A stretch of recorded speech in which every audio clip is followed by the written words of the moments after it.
What is going on, everyone? Welcome to a very special edition of Unscripted live here on the Elite Sports and Entertainment Network. I'm going to be your host and producer for the show, Logan Landers. Join me, of course, my co-host, my right-hand man, Jay McLovin. Jay, how you doing, my brother? I'm doing well. If my Astros could get a win, that'd be great.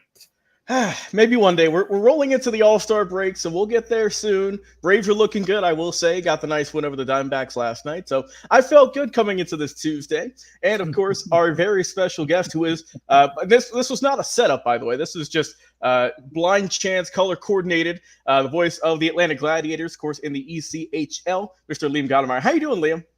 I'm doing really well, Logan and Jay. Great to be with you both. I'm excited to be here on this episode.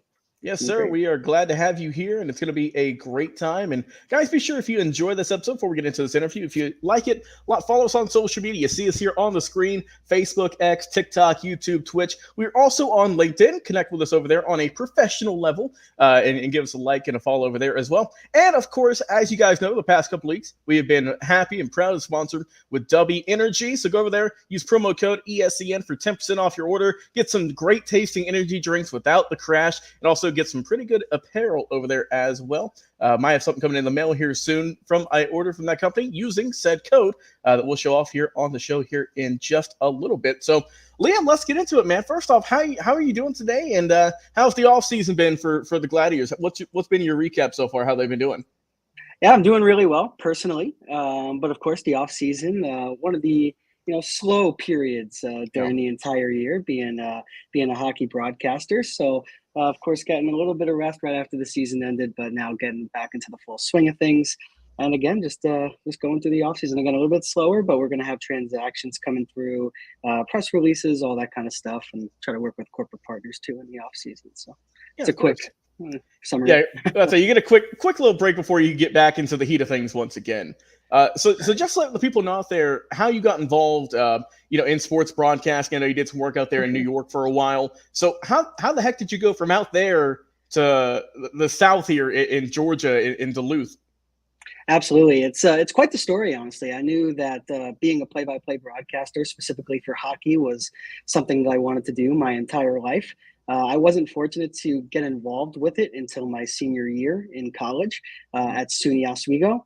I wasn't even chosen to be the play-by-play guy during that season on the radio. So I had 6 opportunities to do play-by-play for the school just in my senior year. And I had mentioned through our correspondence via email, I'd won an award through the New York State Broadcasters Association. That was actually for the first game I ever did play-by-play for. So again, it was always a dream, but it wasn't something that looked incredibly attainable, towards the end of my collegiate career. But I just wanted to give myself a fighting chance. And, I knew, to keep it short and sweet, that there's no other profession that I wanted to go into after college. And it's really a good example of having a dream, fighting for it, and, in a small step, making it come true, so. Yeah. So how did you come about getting involved with the Gladiators? Were you just looking around, seeing what openings you could find, or did they reach out to you, or how did that come about? Every single one I was looking for, but of course, with the limited experience that I had mentioned before, it was very tough. So I decided to take a little bit of a different route and get my foot in the door any way I could. So I joined the Savannah Ghost Pirates during their inaugural season, and I worked as an unpaid intern for around 8 months in their broadcasting department. I just wanted to get my foot in the door with a league that's associated with the NHL. And of course, see where it went. And I had a very successful internship with the Ghost Pirates. And again, 8 months in, the broadcaster for the Gladiators had announced that he was departing for the American Hockey League. I saw that on LinkedIn, and that was immediately something that I jumped on. And again, with this being a dream and the only thing that I really wanted to do, it didn't matter where it was, I was going to move. If there was an opportunity to do this job full time. I'd say living the life out of a suitcase then. Yeah, no doubt. Absolutely. So I moved in February 2 years ago. February 5th, 2023 was my first game, and been with the Gladiators ever since. And that game was actually against Savannah, oddly enough. So yeah, it's kind of fitting. It's kind of like a full circle kind of moment. Yeah, 100%. No doubt. Well, Jay, I know you got a lot of questions for Liam, so go ahead and ask, my friend. Yeah, my first question, believe it or not, though, Logan, if it's okay, it's actually for you. The Gladiators are out there in the Atlanta area. That is your area of They are living. 20 minutes from where I live, Jay, in Flowery Branch. That is where they are. There you go. So my question to you, Logan, is this. Uh-huh. You do realize that voting for the mascot of the year ends July 11th. Didn't you put your vote in for Maximus, or were you just an innocent bystander? And if you are an innocent bystander, do you plan to go vote for Maximus? Me and Liam are really curious to know the answer. Now, Jay, look, you know that we have to vote for Maximus. It's like an unwritten rule here. What we're gonna do after the show, we're gonna go into our group chat with all the rest of our fellow sportscasters and friends. There you go. And what we're gonna do is we're gonna get the vote out. Forget November, forget all the political stuff. We are going for the real winner here with Maximus getting the win, mascot of the year. Like you said, Jay, we gotta get him up top. We have to show the Atlanta Gladiators some love. I want to see picket signs. I want to see the whole 9 yards. So we can get him a win. Absolutely. So my question for you, Liam, is, obviously congratulations coming out of college. That's a really great prestige to get that Broadcaster Association Award. I know those things aren't easy to get. And again, congratulations from us to you. You guys got a lot of I believe it was six, if I'm not mistaken, 6 extended offers out to 5 forwards and 1 defenseman. Are they going to get all 6 under contract, or do you see this lingering into the season, which is not too far away? I believe October 19th is your first game at home against Indy Fuel. Do you guys see them getting these 6 guys under contract? Yeah, so this just allows us to retain the rights to all of these players. So if they come back and play in the ECHL, they can only sign with us. But each player has a different situation. Like there was a couple of players on there that had extended stints last season and in the postseason in the American Hockey League. So they may sign a contract in the AHL, but if they decide to come to the ECHL, once again, we retain their rights fully. And players that have been signed already did not need to receive a qualifying offer. We haven't gone out with any of our player signings yet. So there are a couple of names that were left off. But in an ideal world, I would hope to bring every single one of those players back and then have them with the Gladiators, because they're all extremely talented in their own way and a big part of this team. So. Yeah, I know it's not trying to get people under contract. The Cowboys are going to lose a lot of people this year because of that. And it's tough to get all your guys under contracts. I get that. I was looking at I really don't have a lot of experience with the ECHL. I did live in Savannah. Matter of fact, I just moved from Savannah about a year ago. So I was down there for a little bit. And I do remember when the Ghost Pirates came there. And I really wanted to go see a game. I just never got there. But I know you guys are an affiliate of the Nashville Predators. I believe you're the AA system for those guys. Last year, you guys were in 7th place in your division. How do you see that coming up this year, especially since you brought in Matt Ginn as one of your assistant coaches? Which, by the way, Logan, if you didn't know that, Matt Ginn was a Gladiator back in the day. He was actually a goalie, and now he's coming back home. How do you see this team coming out of that 7th spot and trying to actually make some headway in this division? It was definitely a year of development for our team last year. I believe we had 16 or 17 rookies at the start of the season. So many players that didn't have any experience in professional hockey. So the first thing I would say is that all of those rookies this past season, now they've been through the grueling grind of a 72-game ECHL season. They know what to prepare for. They know, kind of how to manipulate their offseason regimen to have extended success. So that's what I would say as far as the young players. And we also had a first-year head coach in Derek Nesbitt, franchise legend. That's never easy, going behind the bench for the first time in your career as a head coach. Of course, Jeff Pyle had coached with us for an extended period of time previously. Eric Neely was also an assistant coach last year. That was his first year behind the bench. So both coaches that we had, again, were going into their first year in the ECHL in that role. And alongside, those aforementioned 16, 17 players that had never played professional hockey, there was definitely a learning curve. I think that was going to come along with the season. Obviously, it's disappointing finishing in last, but what I can say to that is the only place to go is up, right? So that's right. That's it. I really do think that Matt Ginn was a really, really good pickup for you guys. I mean, Logan, this guy was like 22, 28-4 in his first season. His second season, he actually got Coach of the Year. So, I mean, I really think he's going to come back and bring that culture for you guys. And I think that's really what it's about, is establishing a winning culture. And this guy was very successful down there. And I really feel like he's going to be a huge a help for you guys. Who do you think is the most pro ready to go up to the next level from your squad right now that you guys have? It's a little tough to say because I guess officially we don't have any players under contract just yet. But I think, if we were to maintain a similar roster to what we had last year, I'd say that there are a number of guys. But again, every single player is different. Every single career journey does not follow the same path. Like there are some players that are on the cusp of the AHL. There are some players that, again, have played their first season of professional hockey this past year. So kind of hard to say, but again, there's a ton of talent on this roster. And once we get some more clarity on what that's going to look like next season, I think I could make a better determination on that. But as far as Matt Ginn, you talk about somebody who was beloved in Manchester with the Storm, where he coached previously and played previously. He's a fan favorite here as well, as you mentioned at the top, Jay. He was a goaltender for us for a few years there. Played alongside Derek Nesbitt and Eric Neely during those seasons as well. So there's a lot of camaraderie with our entire coaching staff. And also, like you mentioned, he was Coach of the Year in the EIHL, and that actually seen significant growth over his 2 seasons from when he took over to when he had left to go to North America. So I think it's a slam dunk of a signing, and we're truly appreciative to have Matt as a part of the coaching staff. And I know Nezzy is excited for it too. Oh yeah, absolutely. Yeah.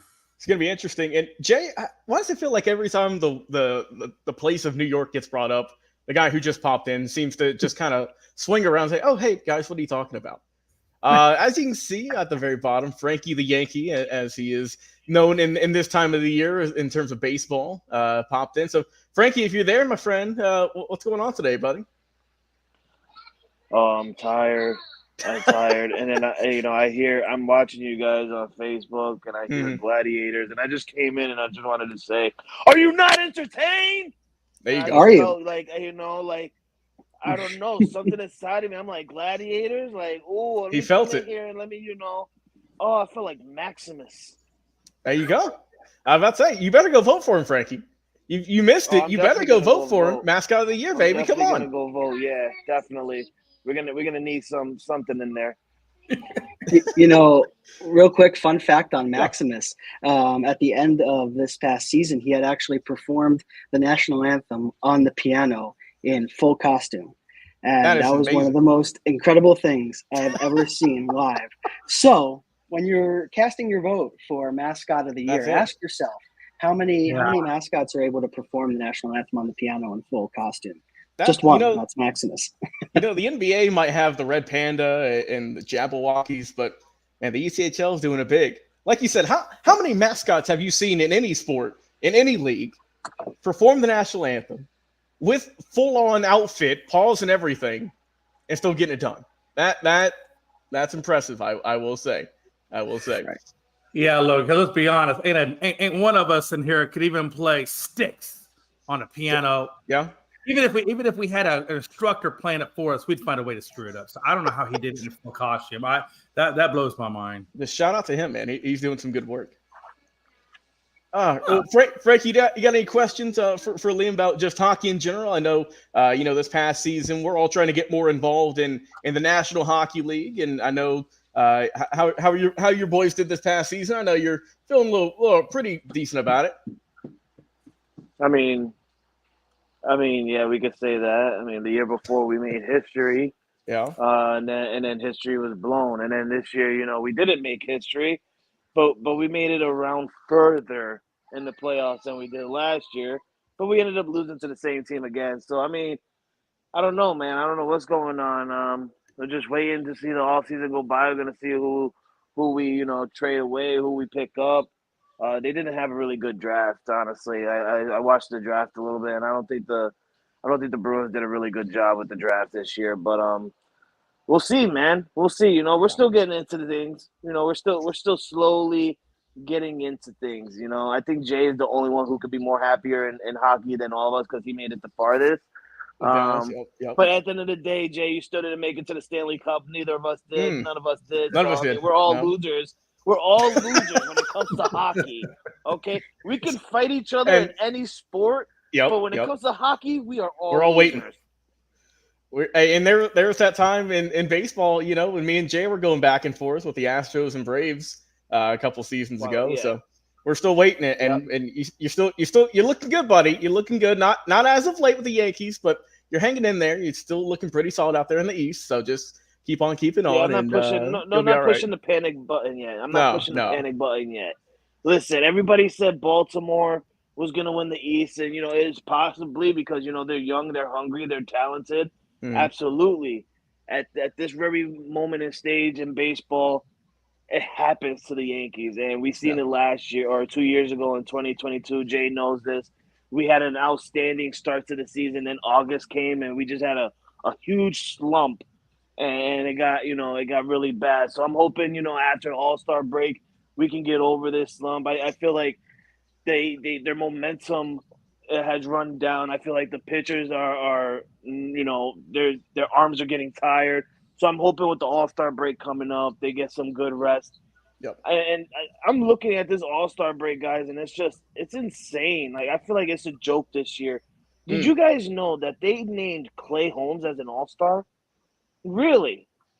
Like, as a Yankee fan, at the start of the season, I would have said, like, okay, yeah, I understand, because he was amazing. But the last couple weeks to a month, this dude, I'm actually about to hop on the J train and say, listen, this guy's not a good closer. Every time he comes out and he's on the mound, I'm like, my heart is beating. I'm like, okay, is he gonna ruin this game tonight? Yeah. And he did. This past Friday against the Red Sox, he was one strike away from winning the game, and you give up that last strike, a 2-run home run to tie it. You're trash, Clay Holmes, and then you get named the All-Star. Are you kidding me? I told you every year, man. You get hyped up. I know. Man. Jay, I don't like to listen to you though during baseball season. You're an Astros fan. I don't want to listen to you. But back to hockey real quick. Go ahead. So you guys are going to start the season against Indy, and Indy, last year they were under 500 as well. So it looks like you guys will have to face the toughest of the teams. I think the Swamp Rabbits. I don't know if I get that right. Swamp Rabbits. They look like they were the toughest last year. They were tough out there. Are they going to be? Do you see them coming back this year again, being just as the toughest team in your division? It's going to be interesting for the Swamp Rabbits, I think, because they lost their head coach Andrew Lord, who was a very large factor in their success. He goes over to the Halifax Mooseheads to take over as head coach over there. So I think anytime that a coaching change happens, I think, I wouldn't necessarily say a dip, but I think that there will be maybe a change in the expectations. Kyle Mountain takes over, who was an assistant coach last year to head coach Lord. He's excellent as well. So again, I hope that the Swamp Rabbits don't have our number as much as they did last year. But again, I would expect them to be on top of the South Division or relatively close to that top spot. And as far as Indy, like you said, they, like the Gladiators, had a little bit of a tough season. But again, they're going to come out hungry, starting the season on the road in Atlanta, back-to-back games.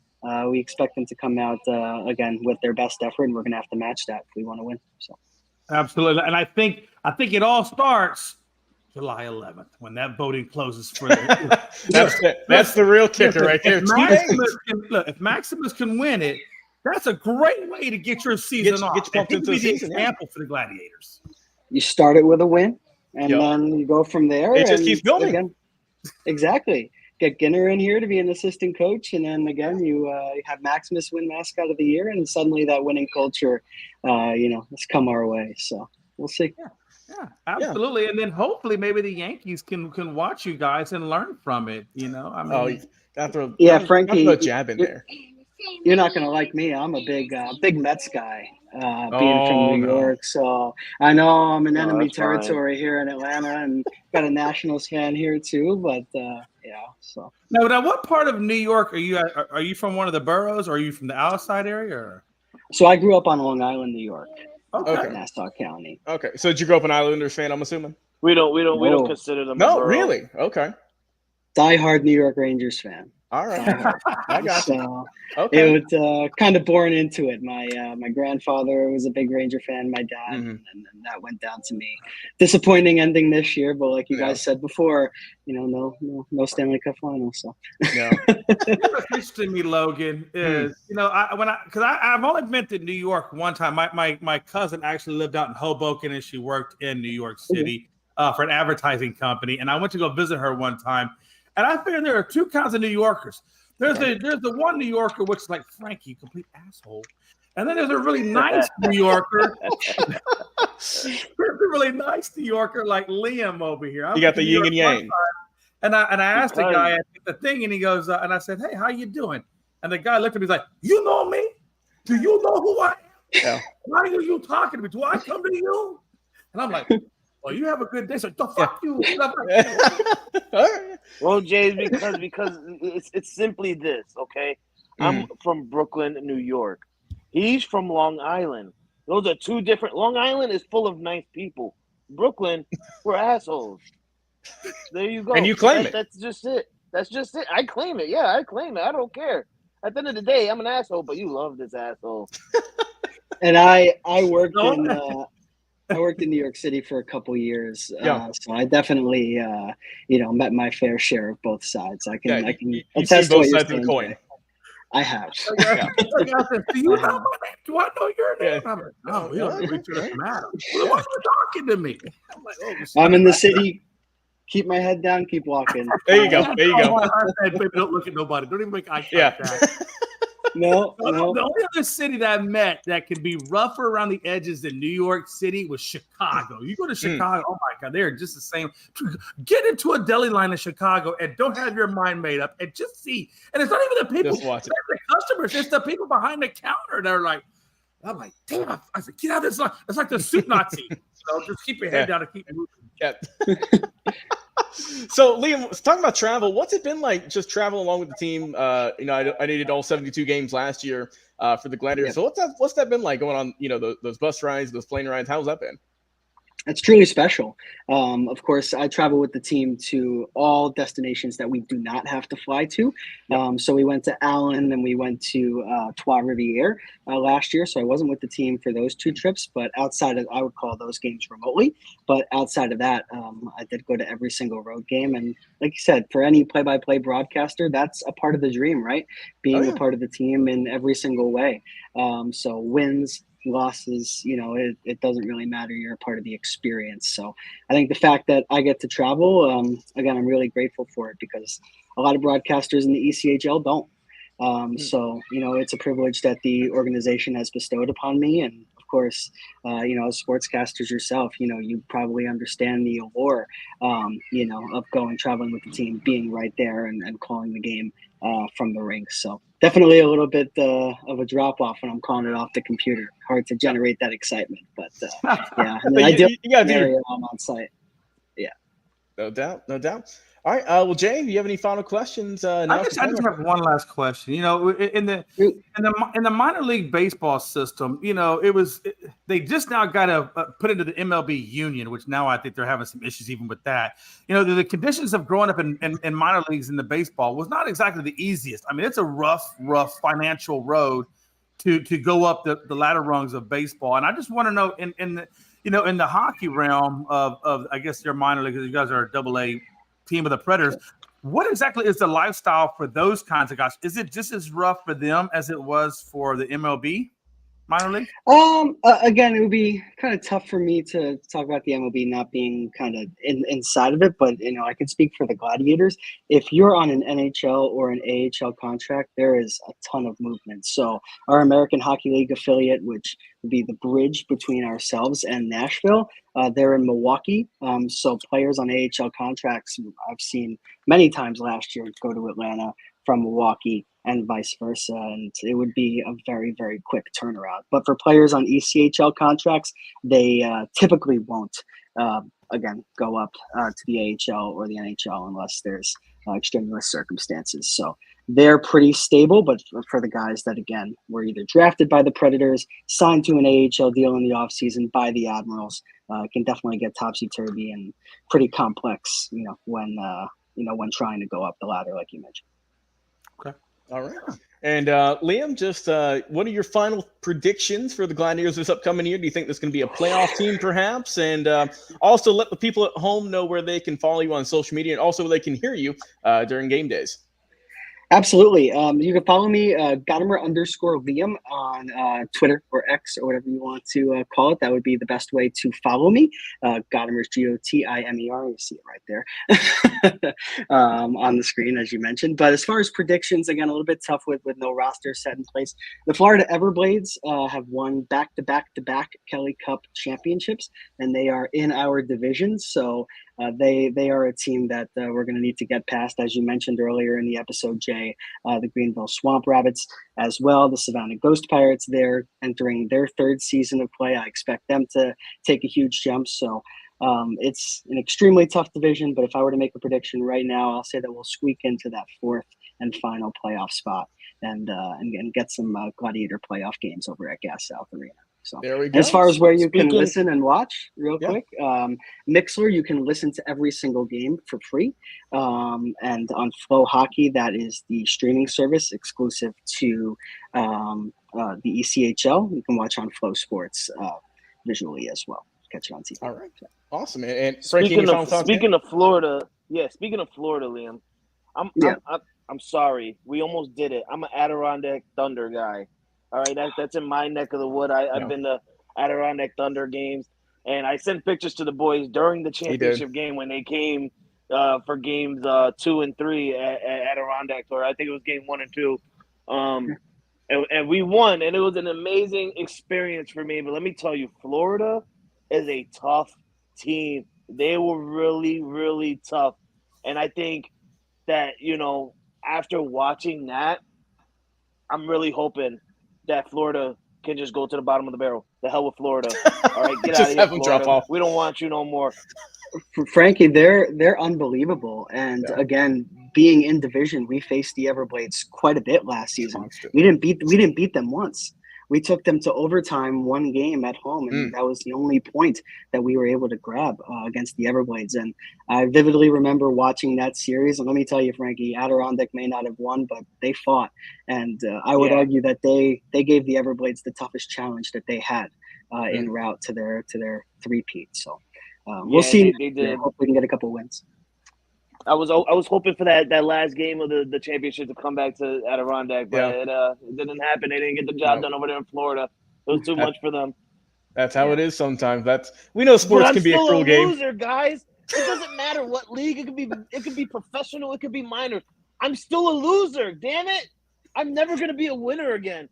Bring me to the glory days. Give me the Derek Jeter days. Give me the Tom Brady days. Like I'm a loser today. I feel like Jay now. Oh, come on. Fan. So you mentioned you're a Bruins fan, and a Patriots fan, and a Patriots fan. What about NBA? What are you saying? I like the Lakers. I was about to say, kind of all over the board. You would have been just fine. I would have been. Yeah, I would have been. I got to stick with my boys though. I got to stick with my boys. I can't switch other teams. I do like other teams, but I'm not a favorite of those teams. I like some. When I like teams, it's because I like a player on that team. I like John Morant. I like Jalen Brunson. I do like, some players that the Houston Rockets get, but I can't tell Jay that because Jay, will take it to another level. Yeah, Jay will take it to another level. Like, oh, Frankie, you're another cover Houston Rockets fan. Yeah, I can't do none of that. But yeah, those are my teams. The Yankees will always be my number one team. That baseball is my number one sport. Then I'll go football. But yeah, those are my teams, and it's just not the glory days anymore. Hey, Clay Holmes figures it out. Could win 28. Hey, he's an all-star, like you said. He's an all-star. Guys, don't get me started with this. I know. We'll have your therapy session after the show. Don't you worry, buddy. I'm gonna need money for that therapy session. Well, on that note, guys, appreciate you for coming over today. Checking out the show, of course, Unscripted live here on the Elite Sports Entertainment Network. For our guest host today, my guy Frankie the Yankee popping in saying, hey, my right hand man, Jay McLovin, always a great show, my brother. And our special guest today, Liam Gotimer of the Atlanta Gladiators. Guys, thank you all so much for coming on the show today. It's been an absolute blast. And until next time, we'll talk to you again on another live episode. We'll see you soon.